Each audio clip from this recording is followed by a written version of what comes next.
लालपरीचा प्रवास महागला, तिकीट दरात 13.56% वाढ।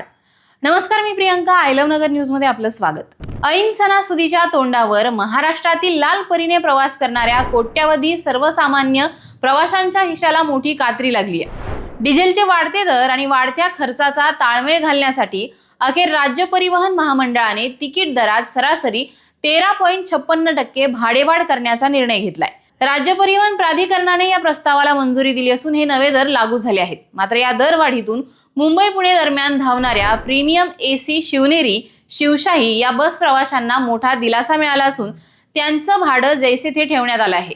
आजपासून तिकीट दर हे 5 रुपयांच्या पटीत होणार आहेत। महामंडळाने यापूर्वी जानेवारी 2025 मध्ये भाडेवाढ केली होती। महामंडळाच्या विविध सेवांसाठीचे प्रौढ आणि लहान मुलांचे तिकीट दर सुद्धा ठरवण्यात आले आहेत। महामंडळाच्या नियमानुसार 5.5% प्रवासी कर वगळून येणाऱ्या रकमेवर 5% जीएसटी आता जोडण्यात आलाय। त्यामुळे अंतिम तिकीट दर हे 5 रुपयांच्या पटीमध्ये निश्चित करण्यात आले। सुट्या पैशांवरून वाहक व प्रवाशांमध्ये वाद होणार नाहीत। त्याशिवाय अमृत ज्येष्ठ नागरिकांकडून सुद्धा 5 रुपये वसूल करण्यात येणार आहेत, असं देखील आता ठरवण्यात आलंय। आता कोणत्या बस सेवांच्या भाड्यामध्ये वाढ झाली आहे ते सुद्धा जाणून घेऊया। यामध्ये पहिली बस आहे ती साधी बस सेवा, ज्यामध्ये साधी, राजमाता, जिजाऊ आणि मिडी या बसचा समावेश असेल। दुसरी आहे विना वातानुकूलित शयन आसनी म्हणजेच नॉन एसी स्लीपर कम सीटर। तिसरी आहे विना वातानुकूलित शयनयान नॉन एसी स्लीपर। कोणत्या बस सेवांच्या भाड्यामध्ये आता वाढ झालेली नाही हे सुद्धा जाणून घेऊया। यामध्ये पहिली बस आहे शिवनेरी आसनी व शयनयान, दुसरी आहे शिवशाही आसनी व शयनयान, तिसरी आहे जनशिवनेरी 9 मीटर व 12 मीटर ई बस, चौथी आहे ई शिवाई, पाचवी बस आहे निम आराम एशियाड बस सेवा। तर या बसच्या तिकीट दरांमध्ये कोणताही बदल झालेला नाही। आता नेमकी किती भाडेवाढ झाली आहे ते सुद्धा जाणून घेऊयात।